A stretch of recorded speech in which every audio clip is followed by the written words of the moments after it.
Alô, amigos, estamos de volta com mais um programa Despertar, produzido pelo Centro Espírita Amor e Caridade de Bauru. Hoje vamos falar do projeto Girassol. Conosco, Maurício Moura. Olá, Sidney, é um prazer estar aqui com você para falar do projeto Girassol, esse núcleo que nós trabalhamos já há 21 anos, praticamente desde a sua fundação. O Centro Espírita Amor e Caridade, além da sua sede na cidade, ele mantém atividades doutrinárias e também de promoção social.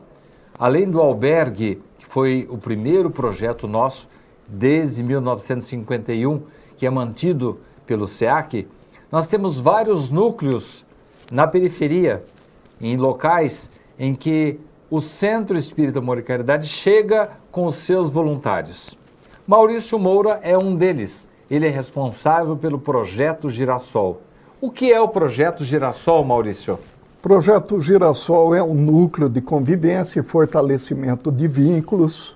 Ele se localiza no Fortunato Rocha Lima, que é um bairro da periferia aqui da cidade de Bauru, né? E tem a finalidade de receber as crianças e adolescentes e proporcionar atividades educacionais, atividades lúdicas para o desenvolvimento dessas crianças, visando integrá-las na sociedade, tornar o seu agir independente, autônomo, ao mesmo tempo que fortalece os vínculos familiares. Nós sabemos hoje em dia que o maior problema que existe nos agrupamentos de crianças e jovens é a aproximação de traficantes de produtos químicos. Maurício, você, assim como aqui na cidade nós temos, lá eu imagino que você deva ficar sim sempre alerta com relação à proximidade dessas pessoas que procuram induzir crianças e jovens ao vício da droga. Você trabalha lá com mais de 200 crianças? 215 crianças. Que faixa etária? De 6 a 15 anos. E você tem esse problema de drogas? Vez ou outra nós encontramos essa situação, procuramos agir, procuramos corrigir até para coibir a situação, mas nós temos sim. A pergunta que vem sempre para nós é com relação aos pais. Normalmente, trabalhar com a criança que é maleável, a plantinha ainda receptiva a mudanças, não é tão difícil. Mas se há uma influência perniciosa dos pais, o lar é o exemplo primário. Maurício, você consegue dar educação para essas crianças, mesmo vindas de lares que não são assim, não por causa da posição social ou pelo dinheiro que eles têm, mas famílias que não tiveram oportunidade, não tiveram cultura, não estudaram, não tiveram as mesmas oportunidades que você está dando para essas crianças. Isto é, os pais são pessoas assim que não sei até que ponto podem colaborar com o seu trabalho. Qual é o grau de dificuldade que você tem?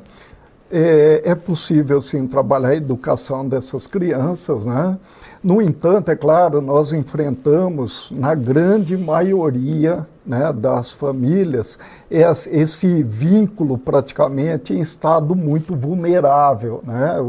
Por isso o projeto visa o fortalecimento de vínculos. E ele é vulnerável por quê? Pela própria condição da estrutura que as famílias se apresentam. Então, muitas vezes, apenas a mãe cuidando das crianças, outras vezes apenas o pai, outras vezes uma avó. A avó, nenhum nem outro, nem o pai nem a mãe, às vezes uma avó cuidando da criança. Então, a estrutura familiar, ela não obedece àquele padrão que nós estamos acostumados. E é necessário entender que esse tipo de situação existe e trabalhar para que o fortalecimento do vínculo aconteça nessa situação.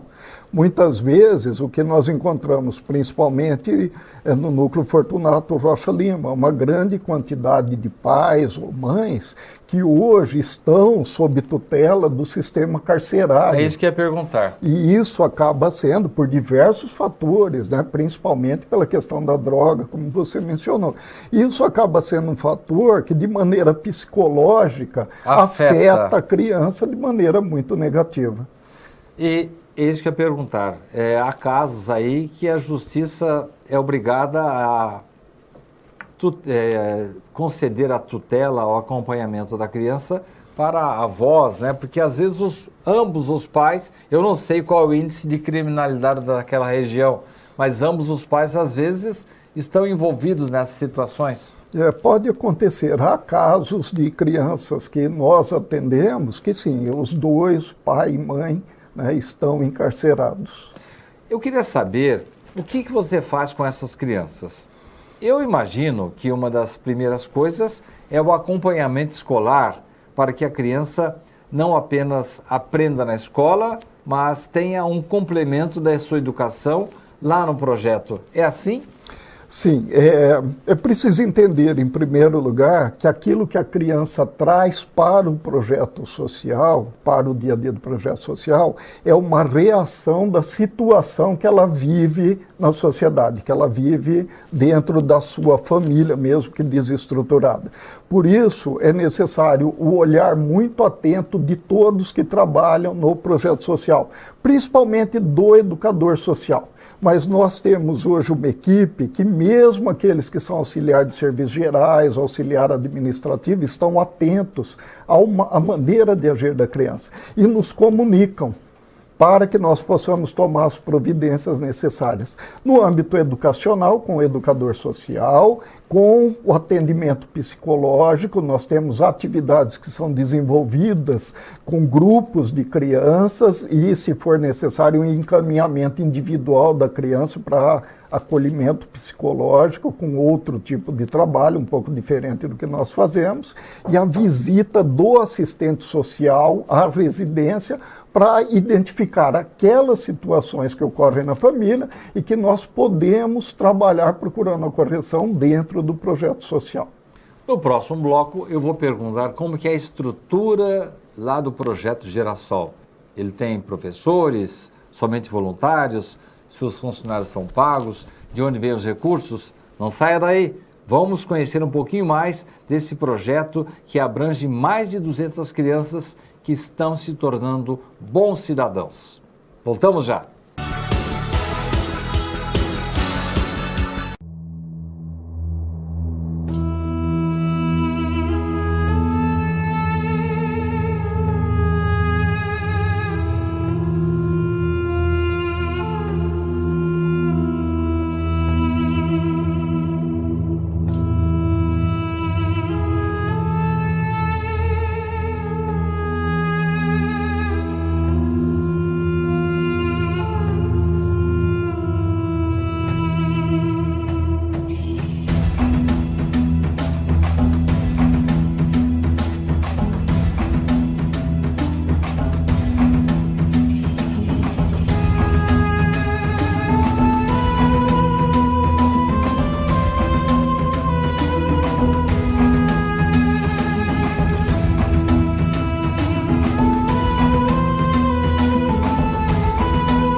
Estamos de volta para mais um bloco do programa de hoje, Despertar, com a presença de Maurício Moura, encarregado do projeto Girassol, que cuida de mais de 200 crianças.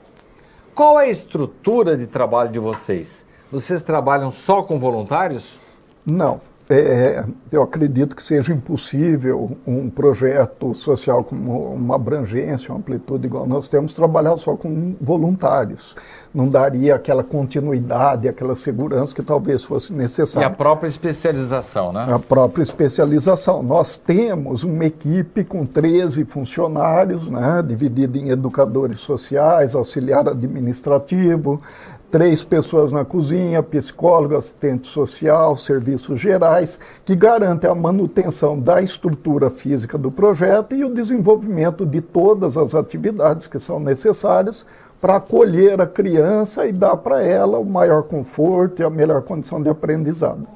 Esses funcionários geralmente são oriundos ali do mesmo bairro, eles moram por ali mesmo e, por consequência, pode ser até que tenham contato com as famílias das crianças assistidas? Não necessariamente. Mas eu confesso para você que tenho dado preferência para a contratação de pessoas devidamente capacitadas, claro, mas que sejam ali da região, do próprio bairro ou da região. Conhece a realidade da criança? Conhece a realidade, conhece as famílias, conversa com uma facilidade muito maior com todos, pode receber um pai, uma mãe e conversar com ela, sabendo da verdadeira situação que aquela família passa. Muitas vezes, inclusive, desnudando qualquer argumentação negativa que a própria família possa fazer. Eu já conheço a história, eu moro pertinho de você, não é bem assim que você está falando? Exatamente. Não é isso? Exatamente. A escola pública sempre foi um centro de referência. Qual é o relacionamento que vocês do Projeto Girassol têm com a escola pública para dar melhor assistência para a criança? Desde que eu assumi a coordenação do Projeto Girassol, nós procuramos ali com a nossa equipe uma parceria, uma presença maior junto à diretoria da escola pública.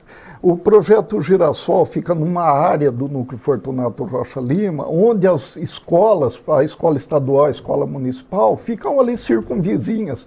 Nós estamos, em relação à escola municipal, nós somos vizinhos de muro.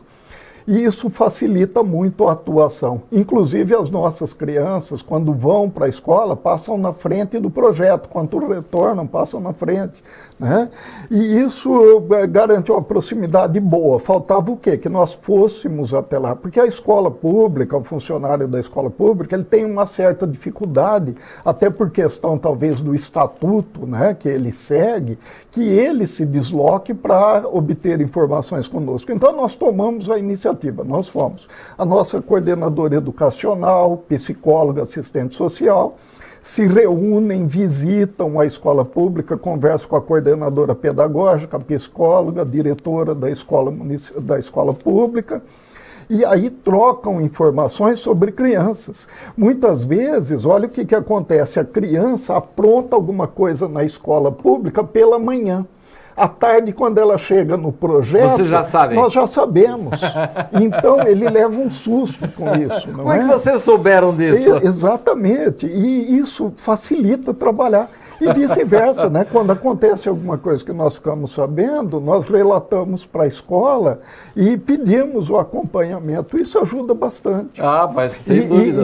E é um tipo de atividade que vem auxiliando os nossos relatórios informativos ao CRAS, né, que direciona as crianças para o projeto social. Eu gostei muito de ouvir isso, porque me lembra algumas coisas da minha infância, viu?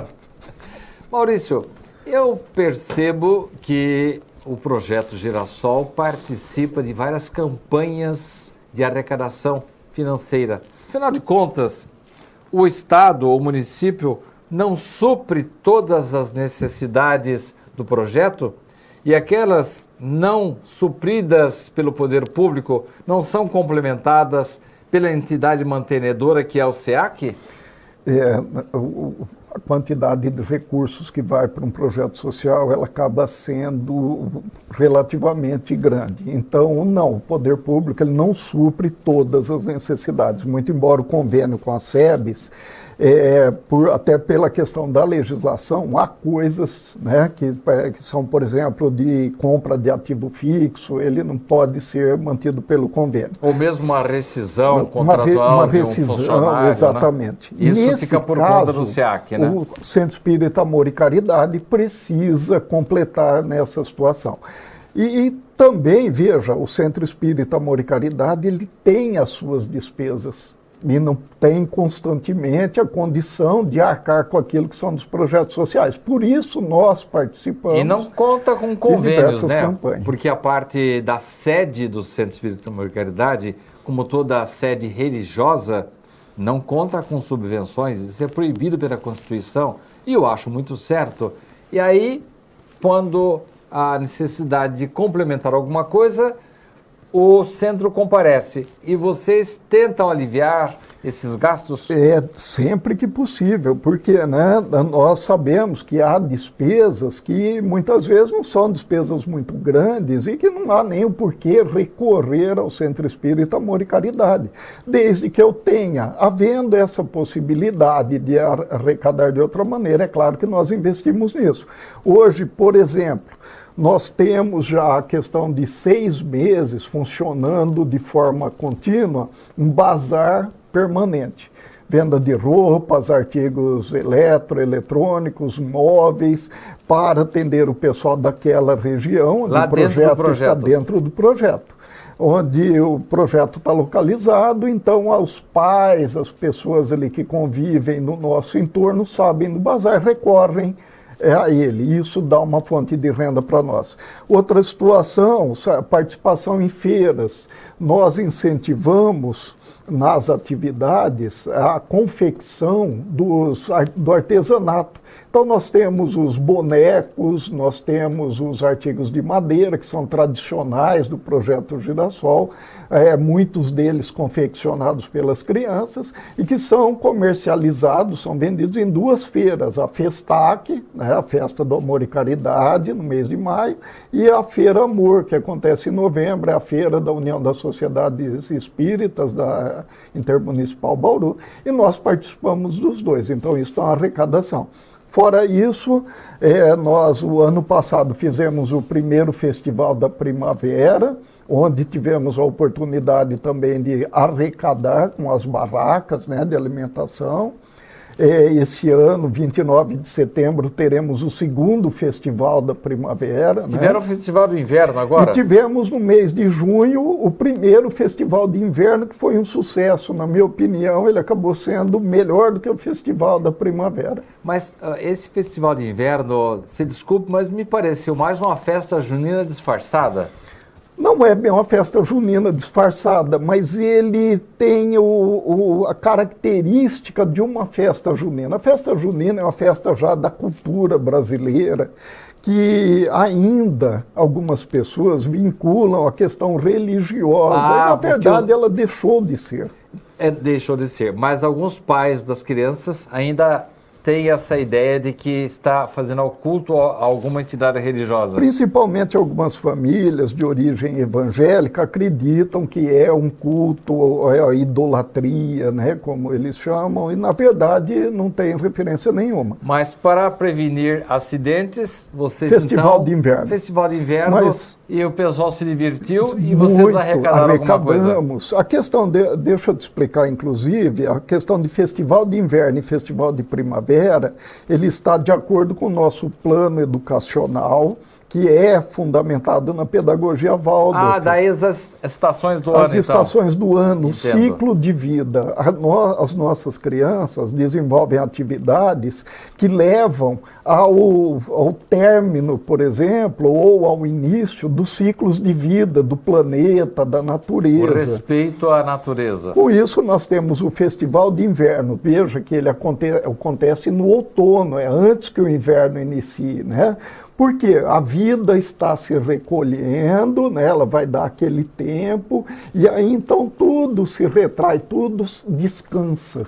E aí nós temos o Festival de Inverno, ele conclui dessa maneira. E depois a vida brota novamente, aí nós temos o Festival da Primavera. E as atividades, as apresentações artísticas das crianças, todas no festival vão nessa linha. Eu estive vendo algumas fotos que foram tiradas lá, nós projetamos aqui na nossa sede, e eu vi assim muitas roupas, artesanatos. Aquilo é produzido por quem? Em geral é produzido, o modelo, a idealização é da nossa coordenadora educacional. Ela tem esse veio do modelo né, artístico e da confecção da roupa. E nós temos a oficina de costura, que é dado pela coordenadora educacional para as educadoras e para os adolescentes. e aí é confeccionado lá, inclusive. Então, os participantes do projeto, as crianças confeccionam algumas coisas? Confeccionam, sim, aprendem. Veja, nós temos a oficina de costura, oficina de estamparia. Olha só. Os uniformes do Projeto Girassol, tanto da equipe quanto das crianças, foram confeccionados no Projeto Girassol. Que coisa linda. No próximo bloco, eu vou dizer ao Maurício uma coisa que ele não sabe, que eu estive lá no projeto com os meus filhos, pequenos ainda, e eles comeram lá da comida do Girassol. Vou perguntar a ele se ele sabe do que eu estou falando. Não saia daí. Voltamos já já para o nosso último bloco de hoje. Sob a luz que liberta, uma história de reconciliação, traz a epopeia de dois espíritos que se degladiam por séculos e até um ponto em que a espiritualidade diz basta, chega, e eles são convidados, eles são conduzidos para esta reflexão, essa introspecção, para que eles possam, quem sabe, se reconciliar.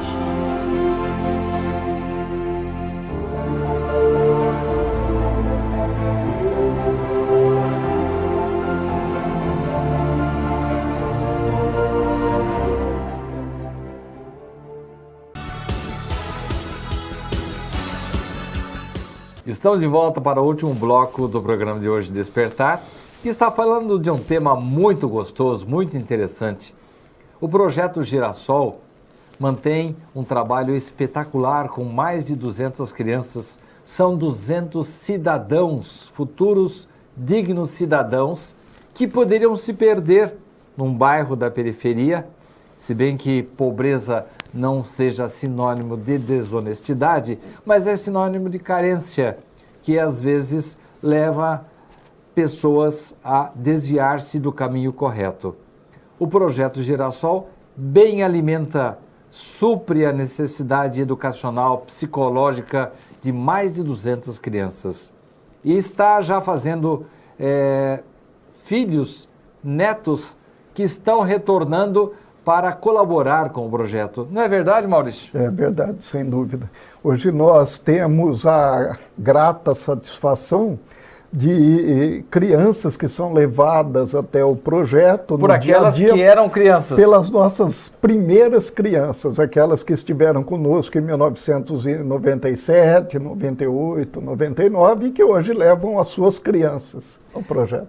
Eu participei durante muito tempo de trabalho voluntário em todos os núcleos de periferia da cidade. Cheguei a levar minhas filhas até a comemorar aniversários nesses núcleos e elas comeram da comida das crianças assistidas pelo Maurício. E eu posso lhe assegurar, Maurício, que elas gostaram muito. Até hoje, uma delas já está com mais de 40 anos e ela ainda lembra desses bons tempos.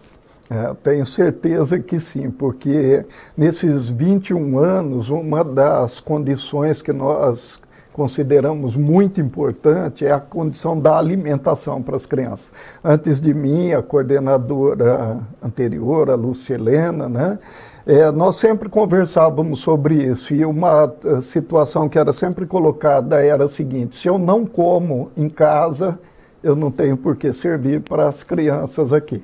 Né? Então, nós sempre privilegiamos a questão da qualidade, a diversidade da alimentação. Né? E até hoje eu encontro, não sabia dessa questão em particular sua, mas até hoje eu encontro as pessoas e falam: poxa, olha, eu estive lá no projeto há tantos anos e almocei lá, ou eu visitei e vi o trabalho que vocês fazem, estão de parabéns. Isso para nós é o retorno, é o pagamento pelo trabalho de estar lá todos os dias.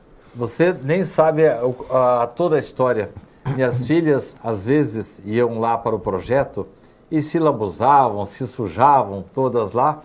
E hoje de manhã, o Reginaldo, nosso companheiro, sonoplasta, diretor executivo daqui da nossa rádio e TV SEAC, me lembrou que, uma certa ocasião, minhas filhas foram até a casa dele e tomaram banho de bacia, o que para elas foi assim uma festa, né?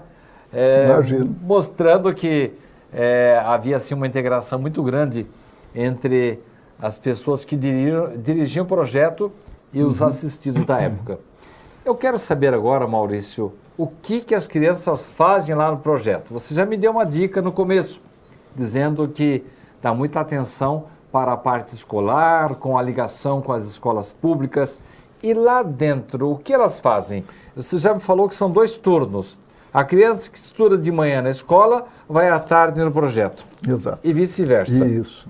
O que elas aprendem no Projeto Girassol? O Projeto Girassol trabalha a parte educacional com as chamadas oficinas. Por exemplo, uma oficina de matemática, uma oficina de geometria, uma oficina de literatura, vamos dizer uma oficina de geometria. Na escola tradicional, onde o professor ele está ali para instruir, ele ensina, por exemplo, as formas geométricas, os ângulos, como se calcula a área, por exemplo, de um triângulo.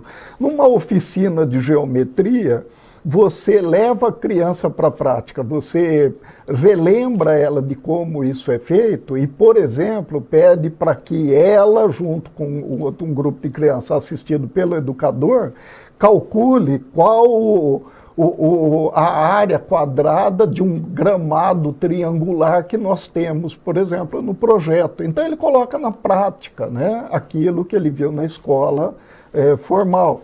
Na oficina de ciências, aquilo que ele aprendeu na escola, né, sobre, por exemplo, sobre botânica, ele exercita, ele vai ali, ele cuida de uma horta junto com o educador, ele observa uma semente germinando, ele acompanha isso, ele relata, né, ele faz um relatório daquilo que está acontecendo.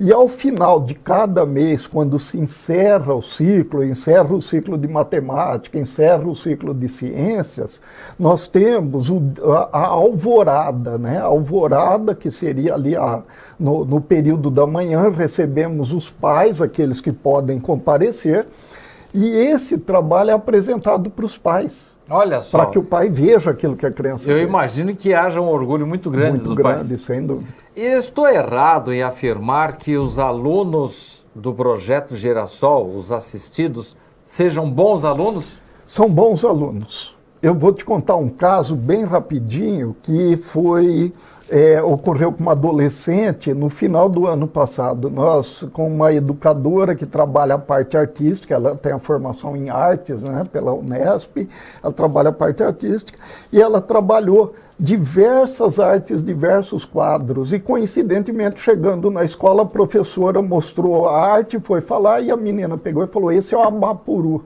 eu conheço. Olha! E ficou muito feliz. Tarsila do Amaral. Tarsila do Amaral. E ficou muito feliz porque na avaliação ela tirou 10. Ela nunca havia tirado um 10 na escola, segundo ela mesma relatou. Era uma aluna que tinha uma certa resistência às questões colocadas pelas educadoras e se tornou a grande parceira da educadora. Agora ela está completando a idade, deve deixar o projeto, nós já estamos encaminhando para os CIPs, para que ela tenha continuidade no aprendizado, e ela demonstra já uma saudade muito grande daquilo que ela ainda não deixou. Eu imagino. Me fala um pouquinho dos pais que deixam as crianças, mas que já passaram pela escola. Sempre demonstram grande alegria, são defensores do projeto, falam muito bem do projeto, são os primeiros a chegar nas reuniões dos pais, são aqueles que mais participam, muitas vezes até trabalhando como voluntários na organização de festivais, como o Festival de Inverno, que aconteceu em junho. Então, eles se tornam grandes parceiros, como as próprias crianças, mesmo deixando o projeto, acabam se tornando parceiros, acabam nos auxiliando muito. Então, é verdade que uma das ex-crianças de lá hoje já é orientadora de outros projetos? Sim, nós temos ali uma das nossas ex-alunas, a Elismar. Ela é professora na parte educacional do Projeto Crescer, que também é do Centro Espírita Amor e Caridade. Para nós, um orgulho muito grande, porque nós havíamos ali menininha, né, sendo ali desenvolvendo as atividades com as educadoras, e hoje nós a vemos ali com a família formada, tendo a formação, né, na área já da pedagogia e trabalhando como professora. Eu imagino que deva ser uma alegria muito grande para todos os que mantêm o projeto. Sem dúvida, é um motivo de orgulho. Muito obrigado pela sua presença, Maurício. Eu que agradeço, Sidney. Parabéns pelo trabalho. Muito obrigado a você pela companhia, pela audiência. Até a próxima semana.